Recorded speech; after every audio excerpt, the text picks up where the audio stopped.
gerakan ini, gerakan itu. Terus kita dibikin apa lagi? Indonesia gelap. Matanya buram, Indonesia gelap. Indonesia terang. Ada yang mau kabur. Ada yang mau kabur, kabur aja. Kok kabur aja ke sana? Mungkin ada yang mau kabur ke Yaman. Silakan, lihatlah. Kita ditempatkan sebagai negara yang paling aman di dunia sekarang. Kabur aja deh. Iya, kabur aja biar kita nggak gaduh.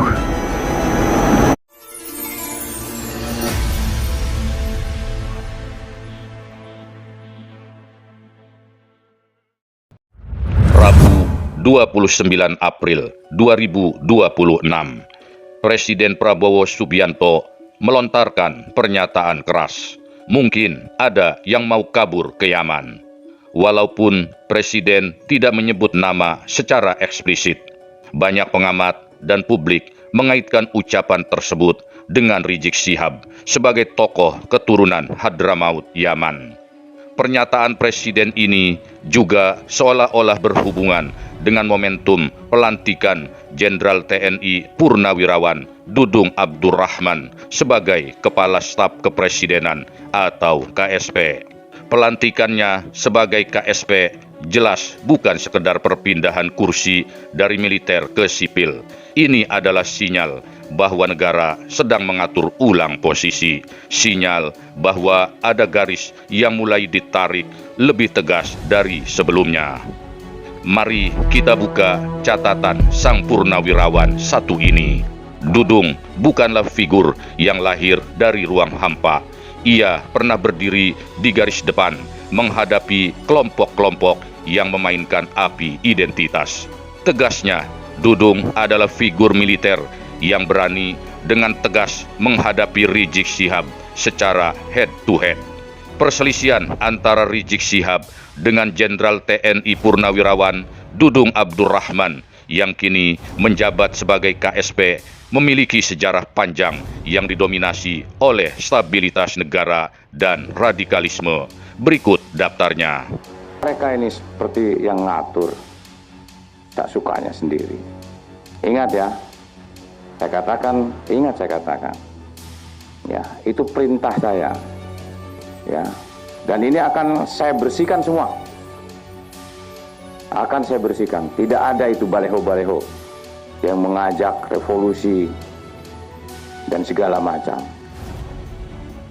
Ya, saya peringatkan, dan saya tidak akan segan-segan untuk menindak dengan keras yang coba-coba mengganggu persatuan dan kesatuan.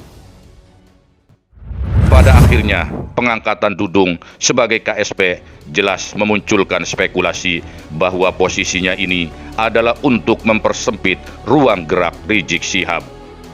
Hal ini terutama dipicu oleh pidato Presiden Prabowo yang keras terhadap narasi Indonesia gelap yang didukung oleh kelompok Rizik dan ungkapan kabur ke Yaman. Dudung kini berada di lingkaran utama pemerintahan yang bertugas menjaga stabilitas politik. Yang lebih menarik lagi juga melihat posisi Dudung sebagai penasehat dalam organisasi Perjuangan Wali Songo Indonesia Laskar Sabilillah atau PWI-LS yang secara terang-terangan membatalkan nasab Ba'alawi klan Rizik Syihab berasal. Semuanya tentu bukanlah kebetulan semata, tetapi by design. Lihat saja polanya. Di bawah kepemimpinan Presiden Prabowo Subianto, pilihan terhadap figur seperti Dudung bukan tanpa pesan. Negara tampaknya sedang berkata, stabilitas bukan lagi pilihan, tapi keharusan. Dan untuk itu dibutuhkan orang-orang yang tidak ragu mengambil sikap. Dudung dikenal berani menertibkan simbol-simbol yang dianggap memecah belah, berani menghadapi tekanan, bahkan dari kelompok yang selama ini merasa tak tersentuh. Itulah kelompok Habaib dengan Rizik Syihab sebagai motor utamanya.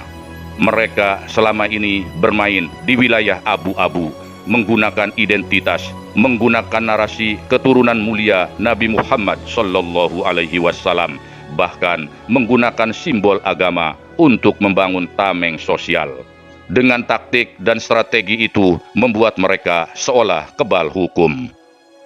Dari mulai Aceh, kita kenal Tuk Nyakdin, Teuku Umar, seorang Habib, Sultan Delhi, Sultan Palembang, Sultan Badaruddin, turun lagi di Aceh, Sultan Hasanuddin, Habib. Kemudian Habib Ali memerintahkan Bung Karno untuk cepat-cepat membacakan teks proklamasi 17 Agustus ini. Di hari Jumat, insya Allah jam 10. Lalu di rumah siapa sekarang ini? Tidak ada yang berani pada waktu itu. Walaupun pemimpin-pemimpin Jepangnya sudah pulang karena negara Hiroshima dibom oleh Amerika waktu itu. Nggak ada yang berani. Siapa? Rumah siapa ini?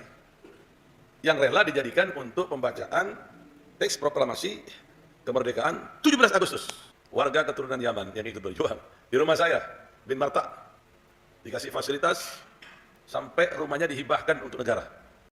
Sehingga begitulah jasa Ahlul Bait Sayyidina Muhammad, Dzurriyyat Sayyidina Muhammad. 17 Agustus masih kita pakai lagunya. Merah putih masih kita kibarkan. Kemudian daripada lambang Garuda masih kita pakai dan lain sebagainya. Bahkan lambang Garuda lebih tinggi dari foto para pimpinan-pimpinan negara, saudara. Ini menunjukkan bagaimana sepak terjang para habaib. Habaib di Indonesia itu, di sini mereka itu berjuang. Dengan masuknya Dudung ke dalam lingkaran inti kekuasaan, ada satu harapan yang lebih dalam yang jarang dibicarakan secara terbuka, yakni soal sejarah, soal identitas Nusantara yang mulai kabur, ditutupi oleh narasi-narasi palsu dari klan Ba'alawi. Dengan masuknya figur dari PWILS ke lingkaran istana, terbentang satu asa akan ada upaya serius untuk kembali meluruskan sejarah, terutama sejarah masuknya Islam ke Nusantara. Termasuk pula soal makam-makam wali yang hari ini di beberapa tempat mulai kehilangan ruhnya, dari tempat sakral berubah menjadi objek komersial, dari warisan spiritual menjadi panggung kepentingan kelompok tertentu, yakni klan Ba'alawi. Hadirnya sosok dengan latar belakang keturunan Sunan Gunung Jati di istana jelas akan mempertegas garis konfrontasi pemerintah terhadap kelompok oposisi religius radikal, khususnya yang berafiliasi dengan Rizik Syihab dan elemen tertentu dalam tubuh klan Ba'alawi.